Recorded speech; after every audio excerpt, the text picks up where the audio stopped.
It's gender equality. Oh, we're on. Already. We're on. So Subject. we're starting to talk and enticing people. Come in from the coffee break. Come, join us. Yeah. Now we talk about the real part of the energy, which is not just the electricity. Indeed. So yeah, we've had a lot the last, very many interesting discussions about, what are the barriers to renewables? What are the different investment structures that we have? What are the PPA options for companies? And this now is really, the add-on to this, like what else can we offer corporates? What innovative projects are out there? So we're going to talk a bit about hydrogen, bit about heat pumps, and then of course the all important EV infrastructure, which is being rolled out in Bulgaria as we speak. It's happening, it's moving, the future is happening. So I think maybe let's just it's crack just on. our pre-talk. Okay. I think they didn't That was get my preamble. the So. preamble. I think we will have to reformally start it at some point, but I thought we use the time we're on, and so we're we can. having the doors are closing. Okay, that's a good sign. Let's take a few seconds. We'll give them 1 minute. The countdown has begun, everybody. Oh, they started the countdown now. Wait.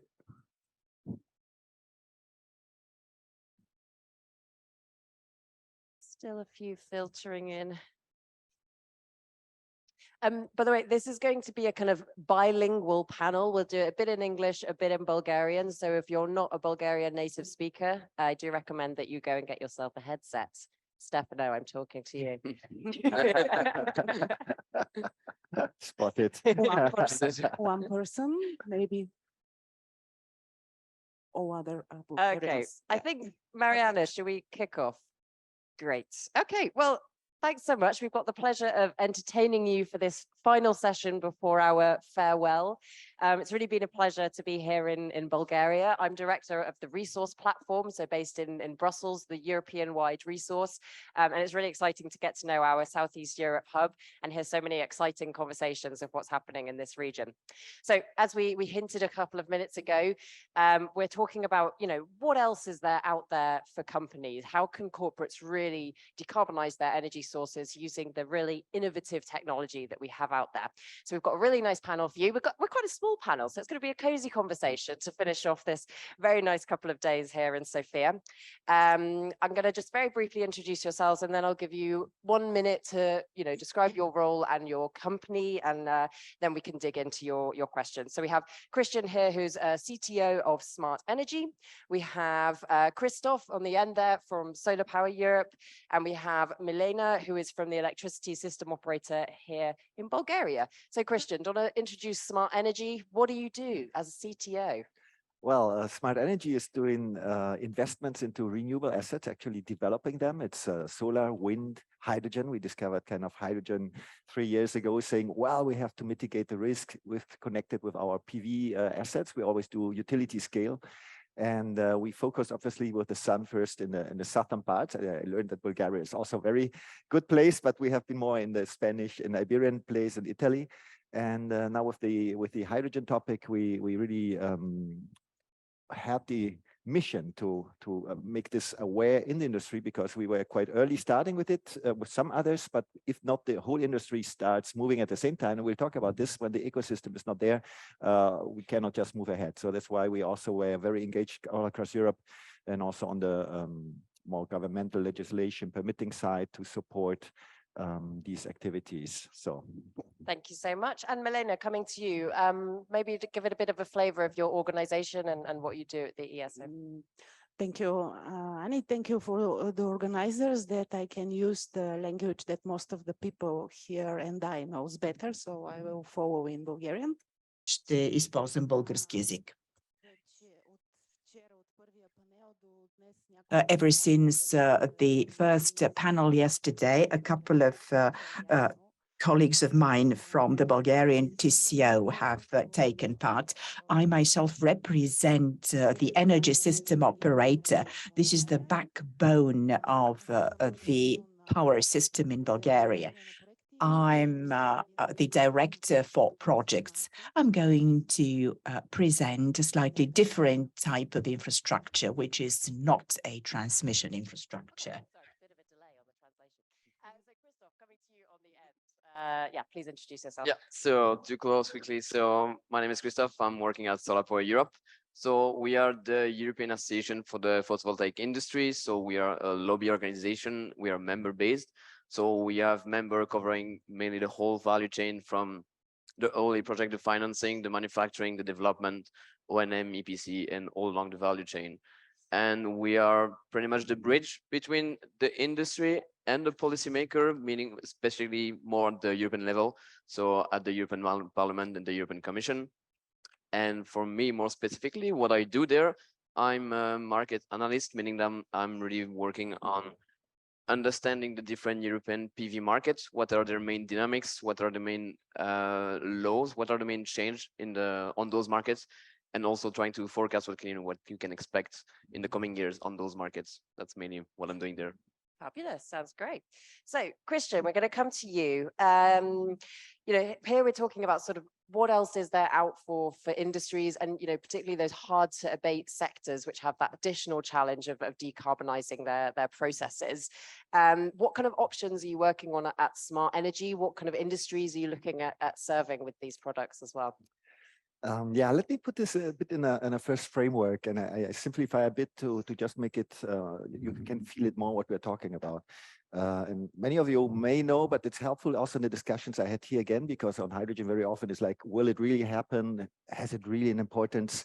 And just to put it in perspective. So on the global level, we have and I simplify the numbers, 100 million tons is used on global level today on hydrogen. And most of that is produced through gas, also coal. So there is already 100 million tons around, or in Europe, also very simple number, roughly 10 million tons used today of hydrogen. That's also relates to this policy. But why do we have in Europe 10 million tons target plus 10 million tons by 2030? It came a bit from the consumption today. So when we talk about this is, well, how much energy this is, yeah, that's actually a lot, because if you also to put this again in perspective, I hear very much, okay, hydrogen doesn't have a good energy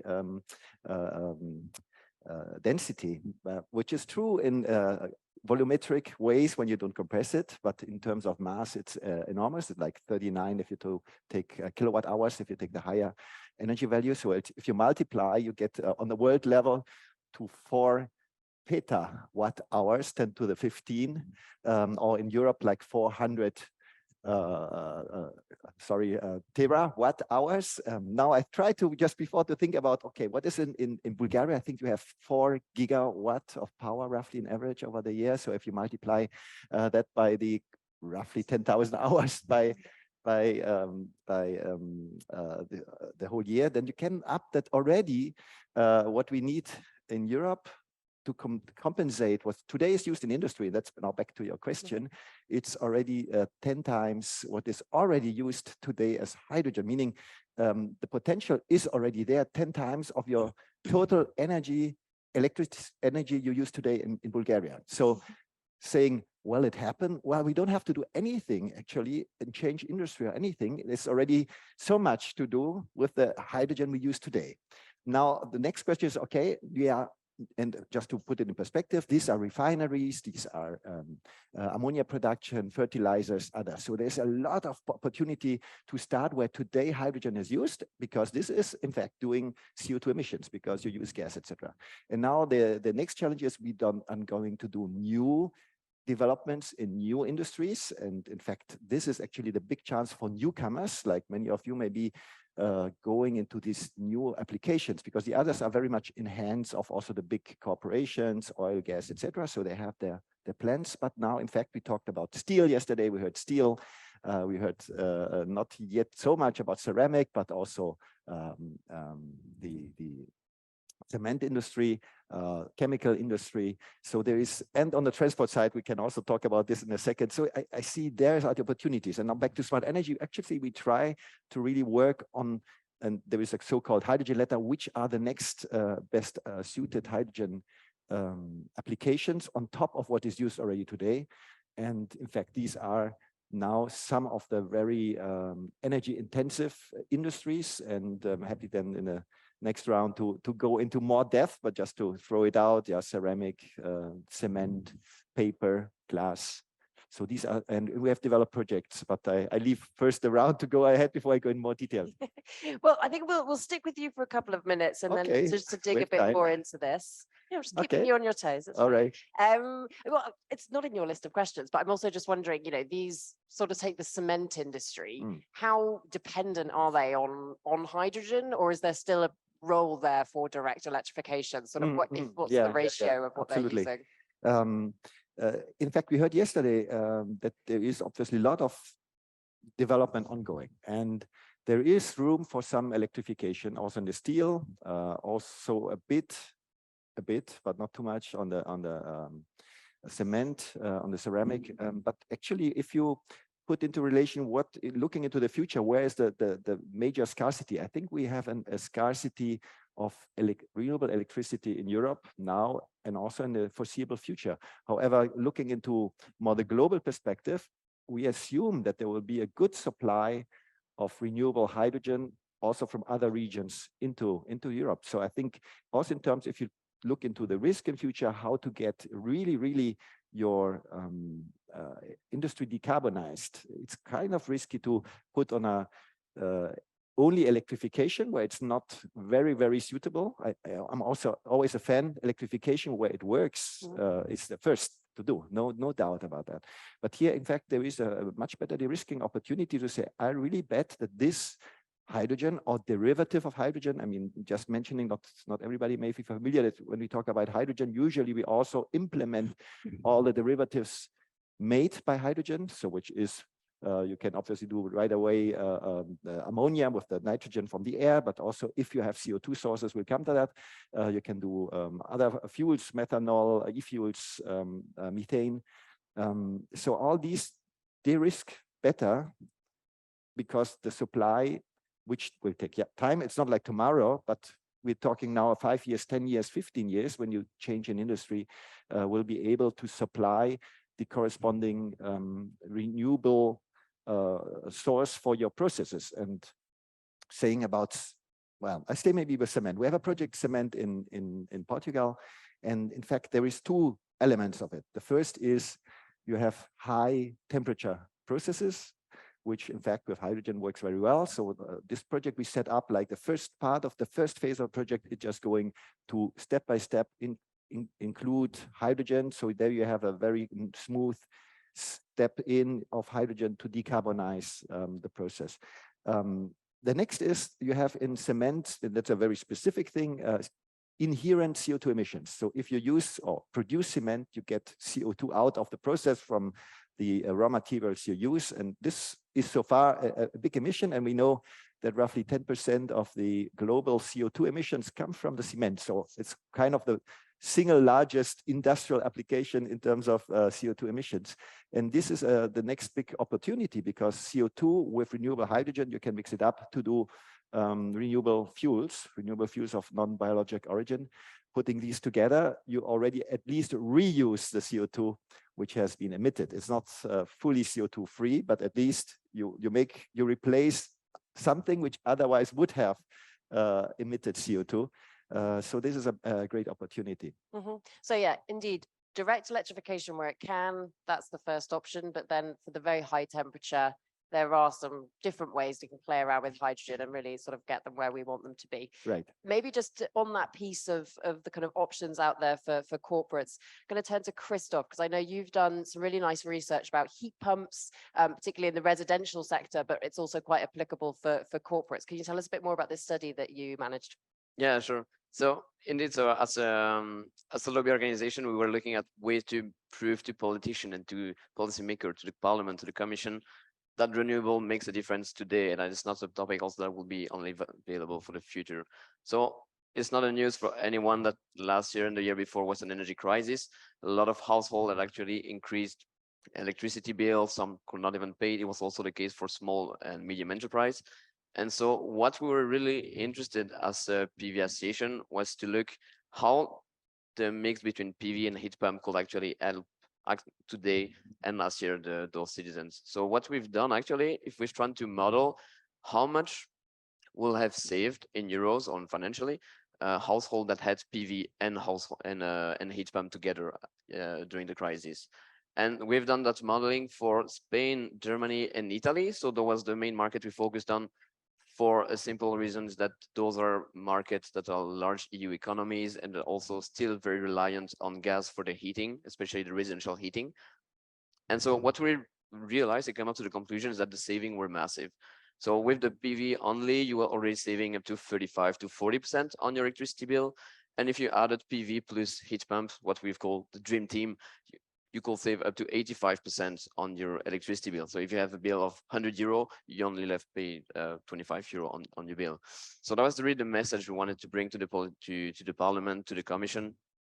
And in a certain regard, so that study was really made to prove the point that really today renewable, we really helping the environment, everybody knows, but we don't think that was enough for them to really take it seriously. So we also showed on the money side is really helping citizens today. And so that was the main goal of the main result of our model. And so how can that translate to the corporate actually? How can that help corporates in the future? Well, I think it's also exactly the same thing. So the price has become to be more volatile for the fossil fuel industry and the gas, the heating. So the idea here was really to show to all policymakers the difference it can make to have actually a renewable based system. And that's why we also call sector coupling. So of course, with the coupling of different sectors, so trying to electrify mobility, trying to electrify heating for industrial process, solar and wind will be at the core of this future energy model. So we really want to take the opportunity to really show that this is the industry that will need to be developed at a massive scale in the coming years. So right now, what we're seeing is that the policymakers are increasing the targets for renewables, for wind, for solar in general, but we're not seeing that it's an increase that really reflects the increase in electricity demand we'll have in the future. We're seeing that what the targets are really today, they're putting targets for the needs that we have today, but the targets will be in the future, and the future, the electricity demand will be way higher than what we have today. So that's also the point of that study, really trying to develop a bit more the sector coupling for policymaker, showing that there is a result and there is positive result on the environment and financially. And I think for the corporate, that will be such a necessity also to develop that part. So that's a bit the idea of our report in general. What we really try to put to the commission as a lobby organization, saying it saves money, it helps the environment. That's the direction you have to go now. So that was the key point, I would say. Excellent. I mean, that's a really interesting finding, right? I mean, if you combine the PV and a heat pump, you get up to 80% saving on electricity. I mean, that's surely very appealing to corporates in this environment, and particularly for those kind of low and medium heat industries. You know, a heat pump is it sounds like an ideal option. And I suppose, yeah, with the PV being on site as well, there's kind of different options for corporates to play around with. Yeah, I mean, exactly. And also, I mean, we were thinking that on the European continent in general, 90% of business are small SMEs. So we're talking about large PPAs, large corporate sourcing, but we also have to rethink that 90% of the industry is not the large company. It's also small PPA with on-site product, and that is more easily developed. It's even more secure for them financially. With a PPA, you always have a financial risk at some point. It's secure, but if you have your own on-site generation, that's even better. And so for small SMEs, that will make such a difference in the future. So that's also the look that we took at. I'm looking at corporate sourcing and PPA, but also small and medium enterprise will benefit massively from this. Absolutely. So we've got the hydrogen for high heat, we've got the heat pumps for the medium and smaller businesses as well. So maybe let's move to the EV piece. So obviously, you know, the electrification of every sector is really happening now. It's a real reality. And here in Bulgaria, I know you're working on a very interesting project, particularly looking at the infrastructure and how we can bring EVs more to the market. Can you tell us more about that? Yeah, thank you, Annie.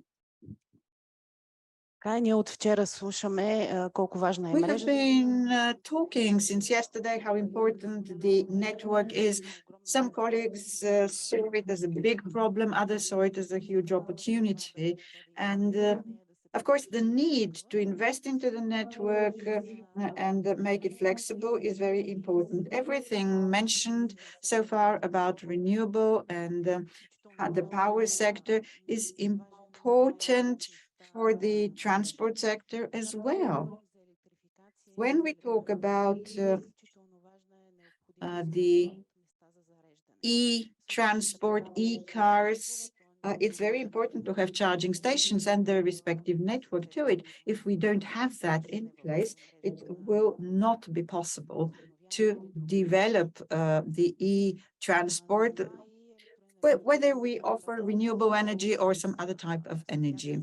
And that's why, together with the Association of Municipalities in Bulgaria, the Ministry of Energy and the system operator, developed a large-scale project. This project concerns building a national infrastructure of chargers for e-vehicles. We started up by setting up 300 substations that belong to the system operator. They are scattered throughout the whole country. Together with the municipalities, we are developing the prospect. We identify the suitable location for these chargers, and it depends on the municipalities. Some places would need a larger charger, others would need a combination of chargers and, let's say, cafes, restaurants, etc. This depends, of course, on the municipalities. The idea is in the first 3 to 5 years of this project, that is, as of now, to have a certain number of chargers. At the moment, we have about 300 all over the country. The second stage of this project, or the second group of locations for this infrastructure of charger, is the infrastructure that would be relying on hydrogen. There are 9 locations which for the time being seem pretty interesting. 3 out of them are in Sofia, Burgas, and Varna. That is the most important cities, the capital, and the 2 Black Sea ports. And the other 2 locations are on the border crossing points, the border with Romania in Vidin and Ruse, on the border with Serbia, the border with Turkey in the area of Svilengrad, and the border with Greece. Most probably the substation, hydrogen substation, will be located in Blagoevgrad.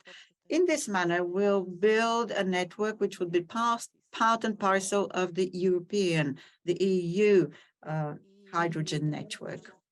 And the third stage of the project, which is the most important, the basic part of this project, and this is where the advantages of the system operator would be in play, is to manage these stations via a certain platform. So the platform would also manage the payment and the operation of these charging stations. The idea is that all charging stations would be covered by this platform, the ones that are now included in this pilot project, but then also in the future, when there are other charging stations, they would also be connected to this platform. That is how we would like to use the possibilities of flexibility, of flexible management, and we, in this manner, will provide support both to the energy sector, but to the transport sector too. This system would work for both. So that's, in brief, the scope of the project. To kind of stimulate personal, I can hear myself twice, that's not good. So this is to stimulate sort of the personal market for people with their EV cars, but is it also envisaged for public transport and the buses? Is it also being considered? So the users of this network would be everybody. Public transport is naturally at the helm. There are enough investment proposals there. And of course, the public transport has access to external funding through the EU structural funds.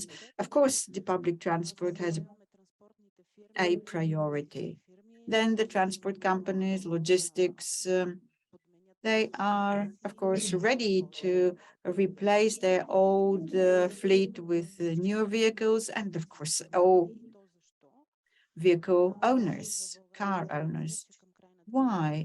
It turns out that in Bulgaria, towards the end of 2022, about 90% of the car fleet is more than 15 years old, which means that in the next 10 years, these cars need to be replaced. And this is a huge opportunity for e-vehicles to be used in this replacement process. And that is why the power system would have to do all it takes to support these new owners. So no consumer has been left out. Absolutely. And I guess, when people see the charging infrastructure and, because I guess it's always that charging anxiety that people have. So when we've got the infrastructure in place, people will be more motivated. Do you want to come in on this point? Absolutely. I'm very happy to hear about these plannings to put the infrastructure in place on European level. The distance, which was then finally adopted, was 200 kilometers on hydrogen distance for each on the long distance roads and also on the main knots. So with that, in fact, this insecurity which was there, if now big operators of heavy transport mainly think of will they invest or not, they have a certain planning security which goes all across Europe. And just to put this also again in relation, when you refuel, which you do within less than 5 minutes in a car. If you would use a heavy car, then maybe it's better 5 kilograms. You do very fast and then you drive as long as usually you have a full tank with another one. Or on a bus, you just refuel 25 or 30 kilograms and you go the whole day with the bus.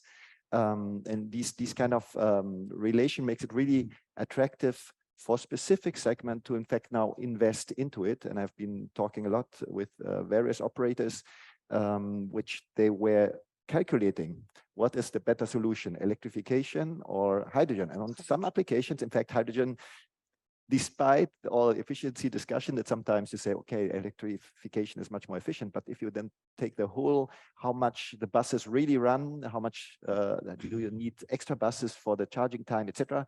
For certain applications, it's in fact much more efficient, but they were hesitating so far to invest. And now actually with this kind of clear picture, and here in Bulgaria, you confirm you have, besides the electrification station, you also don't forget to put the hydrogen. This is a very interesting perspective for investment decisions. Така е, ние направихме много голям анализ на това. That's right. We analyzed in depth the development of the hydrogen transport in Europe. The network of chargers in Western Europe is fully built now. There are no gaps. There are no areas where you can't charge your car. But that is as far as Austria. This is the last stop where large lorries can charge. And this is Austria, it is Vienna. Serbia, which is on the road to Bulgaria, has plans for the period up to 26 to have 2 chargers at the border crossing points. And Serbia will be covered as well in this manner. So the next country down the line on the route to Asia is Bulgaria. We are building now our chargers along this route, and we will link Turkey and further on the Asian route with Europe. And so we are part of a bigger picture here. But there is another project which Bulgaria is working on, namely the project of the Hydrogen Valley, focused on Stara Zagora, on the town of Stara Zagora. A hydrogen station is going to be built there. The town of Stara Zagora is located in the center of Bulgaria, so the 200 kilometers requirement would be met. let's come back to hydrogen in those hard to abate sectors. So I know you've got a very interesting project in Spain. This is particularly to do with the ceramics industry, I understand. Right. So maybe this helps to see how the decision process is in such projects. We back in 2020 and March 2020, we did a study where are the best industries to really have the benefit, thinking also about the ETS, emission trading system, the CO2 pricing, how it goes up.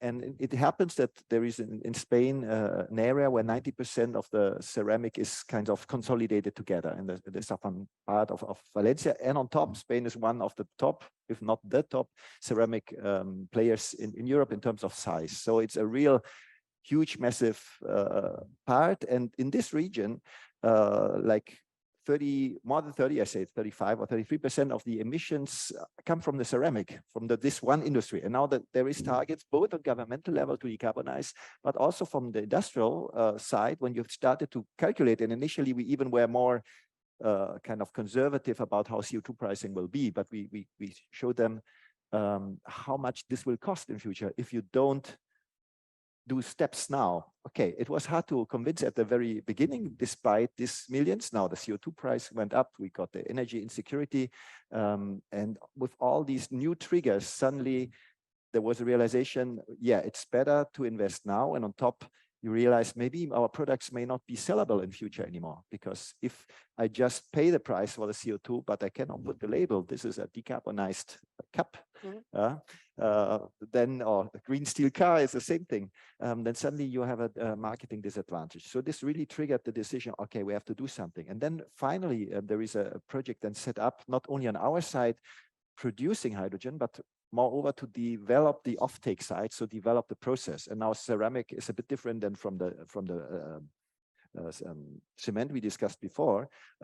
In the ceramic process, very often the heating gas really touches itself the product. So this cup will be in a mixture of natural gas and hydrogen together, and suddenly it burns a bit different, and there is a different chemistry inside. And so you need really to see not only in terms of energy and how this goes, but maybe there is reactions that afterwards this white cup is yellow, yeah, and this could be a problem. So there is work to do, and this has been started luckily last year. The research institutes have started to do all the testing to really burn together, and suddenly you realize, okay, things are moving. We started with the association first. The association, the government was very, very much convinced, but then obviously the individual ceramic players really one by one, it's a cluster, but each company is by itself.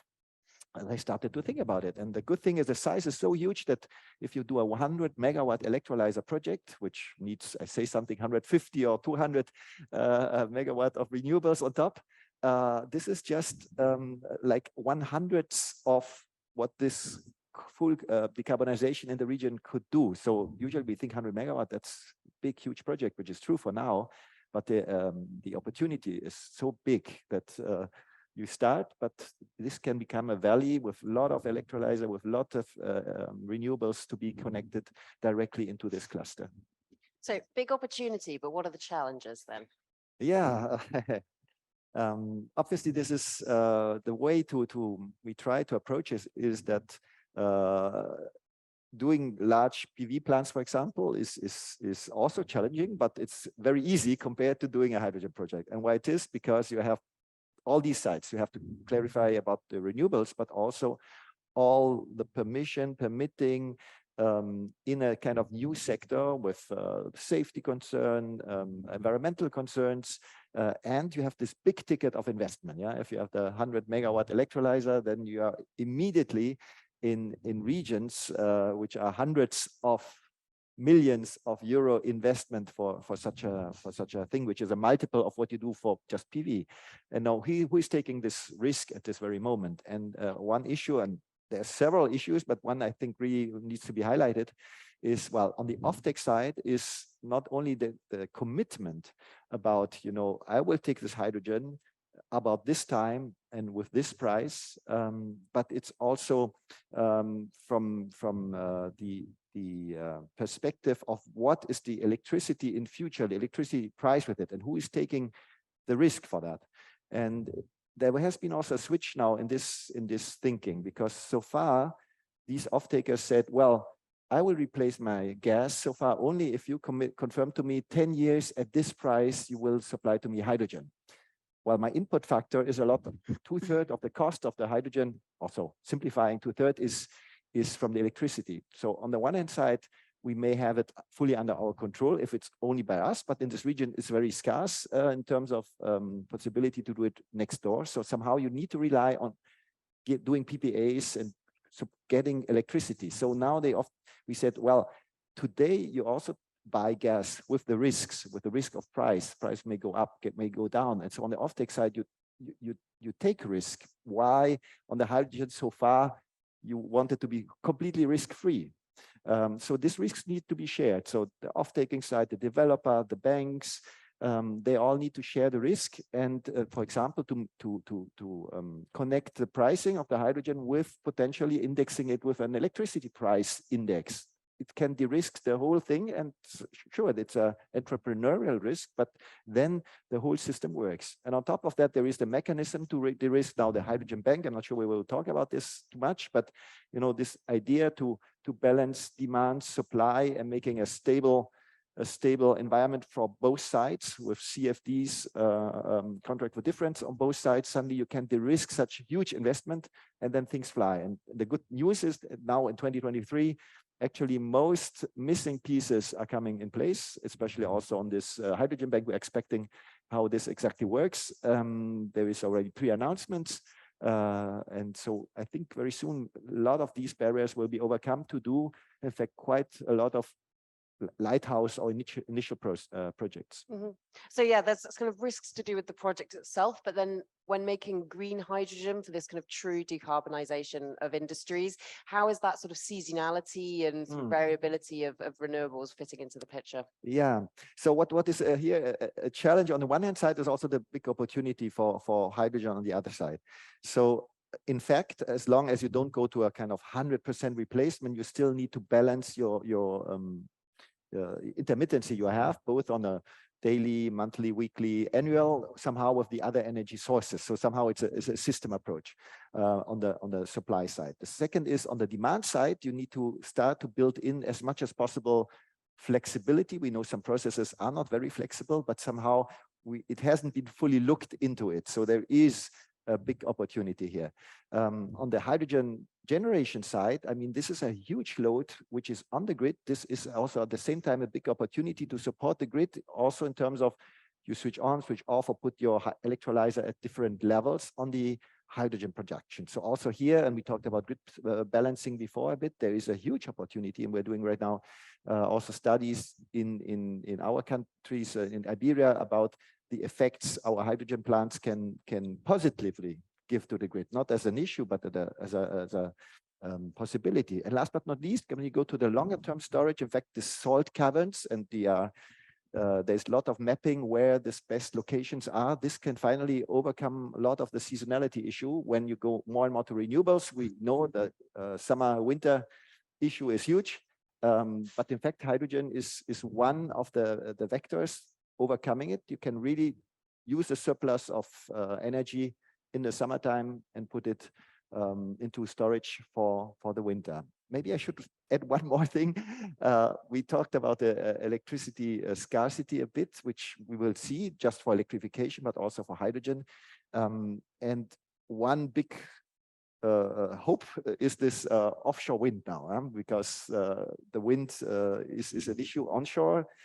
There's big targets, obviously, but on top there is something missing. And on the offshore side, there's also big ambitions to develop this, and the combination actually also doing hydrogen with this offshore can be actually overcoming two issues which we have separately with hydrogen and wind alone. This combination can do some of the factors which are difficult together make much more sense. And last but not least, you need to be innovative. So if you have much better balancing solar, wind, and I'll be in Lisbon next week. We have a working group with the government, and there is also a nice idea, in fact, that the wave energy, which also has a delay, there is the wind, and actually the waves come afterwards. And so there is also ideas, such innovations to combine wave energy, and then somehow you flatten out your profile even more. So we talk solar, wind, everything else. Hydro is always great, but even on the wave side, on the ocean, you have a quite stable waves in general, plus the shift between the high wind and the big waves, suddenly you can make very interesting things happen. And Melina, maybe good to come back to you on this. I mean, you know, the infrastructure piece is one thing, but then, you know, is it going to be renewables that are charging these electric vehicles? How are you kind of distributing that energy and making sure those green vehicles are really green? Към момента сме с огромен интерес към новия дизайн на пазара и възможностите за подписване на дългосрочни договори с възобновяеми за възобновяема енергия. As of today, we have quite a few contracts for renewables. The idea is that the substation system we have for charging purposes, all of them will be fed in only with green energy. We also refer only to green hydrogen. We will not allow for hydrogen to be generated from other resources than green ones. As regards hydrogen, this is relatively easy to implement. You can start with small PV installations for the purpose of charging. As regards the charging stations for e-vehicles, what we have to do is ensure a permanent inflow of electricity into the system. That's one option. Or the other option is further storage facilities for the stations.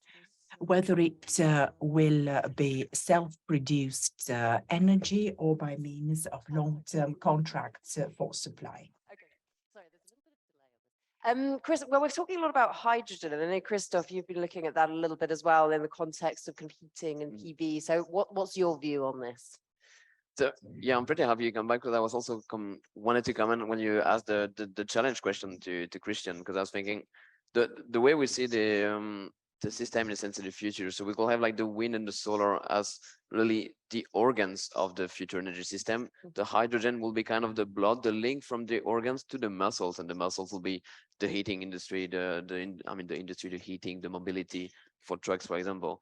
And what we're seeing as a challenge for that could be, and that's already rising now, is a bit like the mismatch and the vision between the grid development, the infrastructure, and the renewable development. So today we already have a PV development and wind development, which are already increasing. And we see that in some region, the grids are already a bit lagging behind. And that for me will be one of the risks in the future to come, if there's a lack of vision that will in the end slow down the whole transition. But on the hydrogen, more precisely, as you mentioned, I think for renewable in general, that's of course a massive opportunity.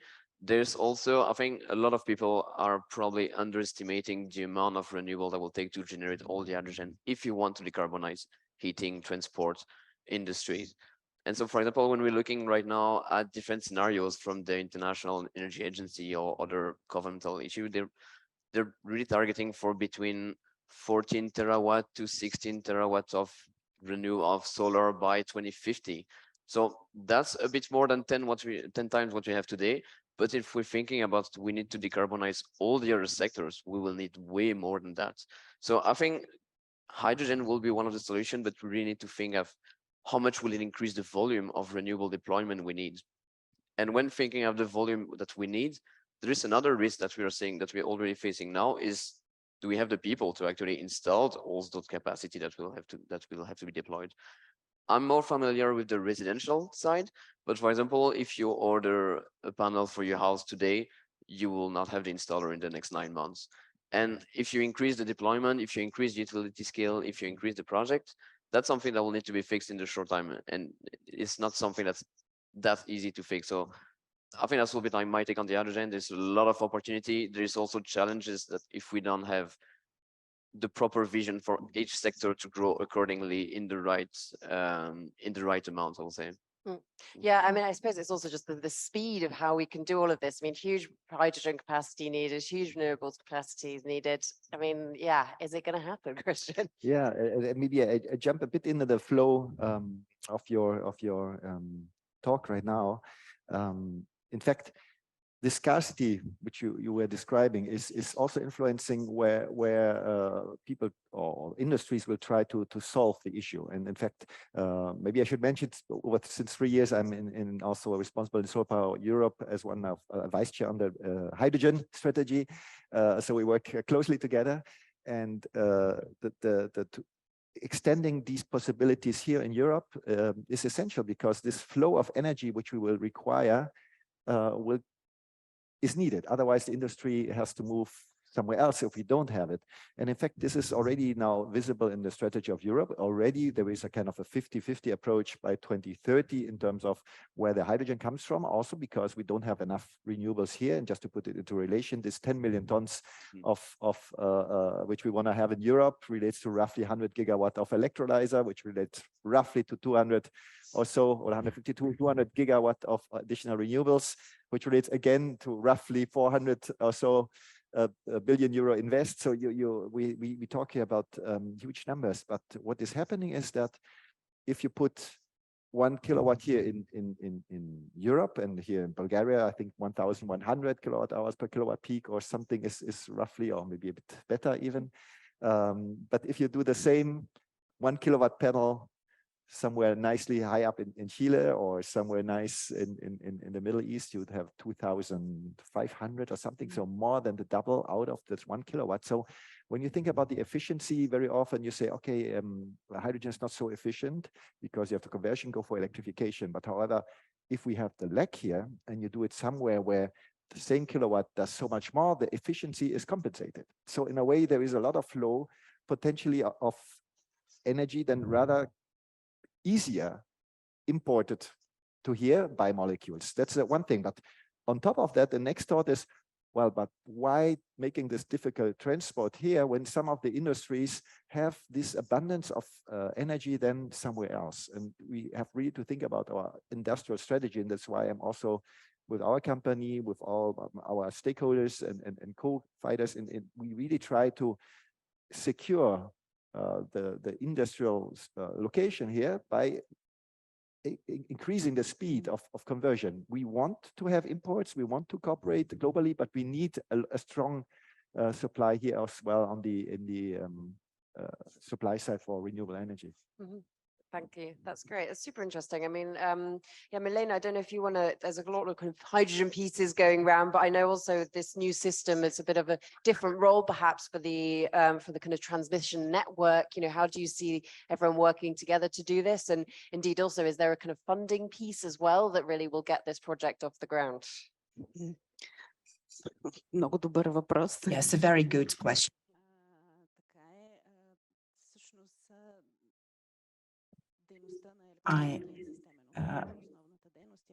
The main activity of the ESO is a well-regulated and licensed activity.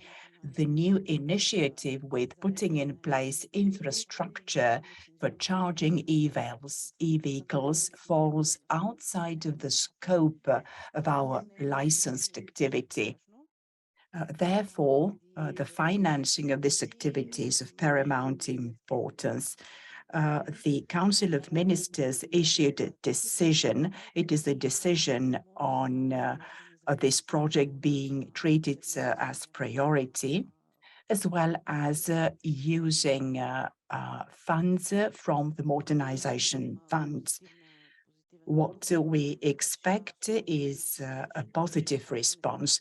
This will be the main financial source that will help kick off the activity. The operator for that grid will be operating on the basis of market principles. Based on an analysis of the development in countries such as Germany and Austria, we don't expect any issues with the operational expenditures. The initial operational expenditures will be funded, as I pointed out, from the Modernization Fund. Any questions, actually? Does anyone have any burning questions for our lovely panelists? No. Okay. Well, we've answered everything, obviously, I think. Well, then maybe, just to wrap up, there's clearly lots of innovative options and projects going on, from each of your perspectives, maybe just kind of a summary of what do you really kind of need and what are the real enabling conditions that you see, and, how fast are we going to be able to make all of this happen? Christian, maybe starting with you. Yeah, I had the headphone on in the beginning. I wondered why I couldn't understand you well because I heard you twice. I'm getting tangled with the wires as well. So, but I think I got it more or less. I take the advantage that there were no questions to add one thing before answering your main question, which was in fact also a bit to share on this infrastructure for the hydrogen side and how this relates to Europe, other regions, and also Bulgaria. So similar to the network of transport, which has been defined, there is in fact on European level the approach, in fact, on the gas pipeline side, the 10 regulation for gas is really developing in a very good way. Also over time, the discovery was made more and more that more and more can be repurposed also on the overall pipelines in Europe. Some difficult parts which so far could not be agreed how to connect are coming into place. For example, Iberia to Germany through France. All these discussions took a bit of a time, but already there is a clear picture coming up that there will be a flow of pipelines through Europe to allow for very, very cost-efficient transport of hydrogen. So there will be a market developing. So right now it's a kind of closed project, small, but it will change. So undoubtedly this gas pipeline is the best option. However, in fact, today, 2/3 or roughly 2/3, I always simplify a bit, and also it changes all the time. 2/3 of the projects are producing ammonia in the planning. And why is that? Because in fact, today there is the possibility of transporting ammonia easily.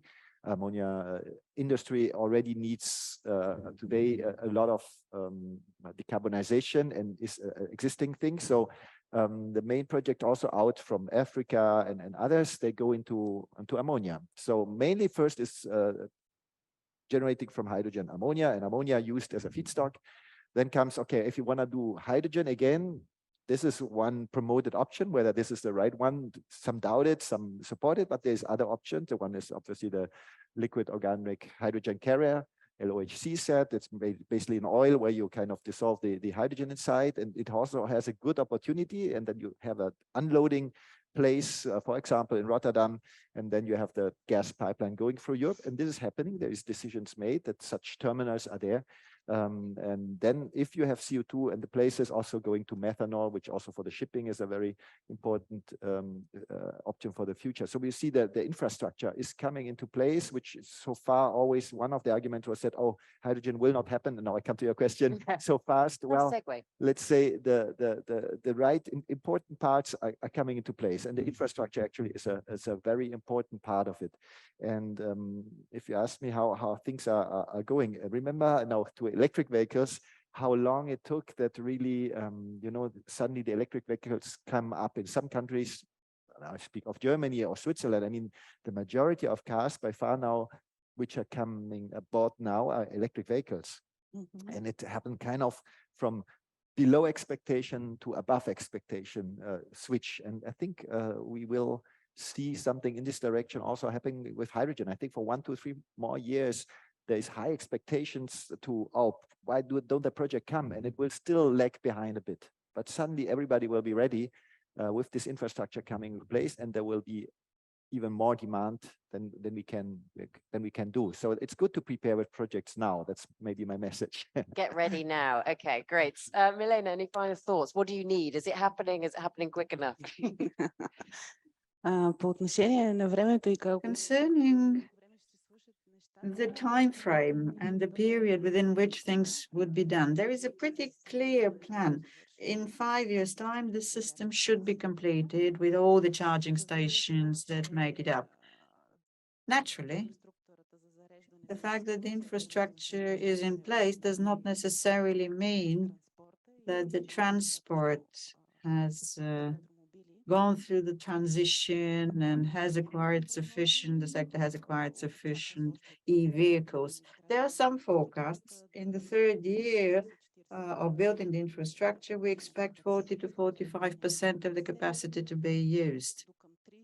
And up to the year 2030 or 32, we expect the system to be used at capacity. So that would mean that most of the transport sector would have gone through the transition by then. But that does not only depend on the existence of chargers and the necessary infrastructure for that. It depends on the policy of the country, the possibility to enjoy grants or tax breaks, etc. And that is to be still accomplished in our legislation. But the worst case scenario, up until 32, the system should be used at capacity. To coming back to Sofia in a few years and seeing this all playing and everyone driving their nice new EVs. So that would be great. So Christoph, final word from you. Kind of what do we need? What are the opportunities for corporates? Final thoughts. So what do we need is a large question. I'll say there's a lot of, but what I think is more or less what I have in mind at the beginning is what we need is really like a common vision between all sectors and all industries. So for example, I was saying in the very beginning that if you had a PV and a heat pump, you were able to save up to X% on your energy bill. That is true for the people, for example, that can afford having a heat pump and a PV. So that is not always true for everyone. We're discussing that we can produce hydrogen for Europe. We can produce it somewhere else and ship it here. Those other countries will also need hydrogen, so they might not be willing to ship it to Europe.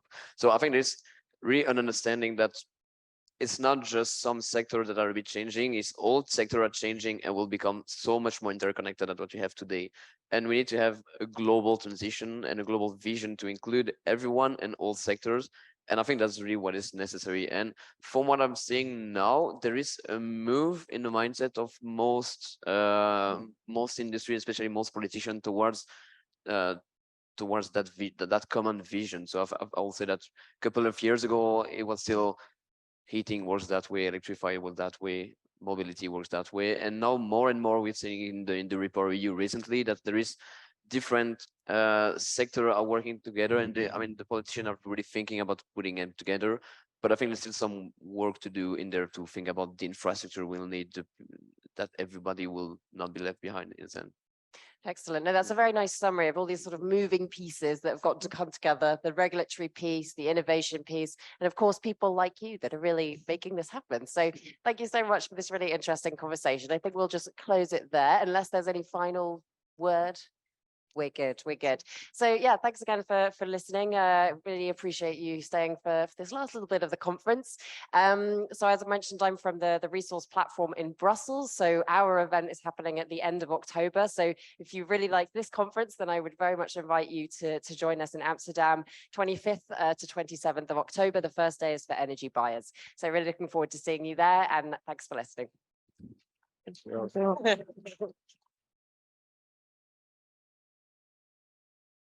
Thank you too for the last panel. You were very patient, but also you showed us a way into the future, let's say. And I want to thank all the attendees and participants for attending this event and being with us this year. It's our third edition. I hope that every year we get better and better. And after the event, you will receive a survey to help us improve for the next year. One suggestion from me for the Amsterdam event, do register in advance because it's sold out, just as we sold out this year. So next year, help us plan better by registering early. Well, this is on the organization part. I have just a few closing remarks to make. I hope that you like the event, despite some roadblocks we had on the way with the registration, with the sound, or anything else that you were lacking with your organization. It's what I would like to call the pains of growth, because I do see a lot of interest and the event is really growing like a break with an incredible speed each year. So thank you for being part of this community. I am part of the renewables industry for more than 10 years. We were regarded at the beginning as a daydream and a pet project, and now it's beyond doubt that renewable energy is the cheapest source of electricity out there. And we are now starting to see how the infrastructure around begins to change to accept that fact and move to the reality that the transition we need to make is based on cost and carbon.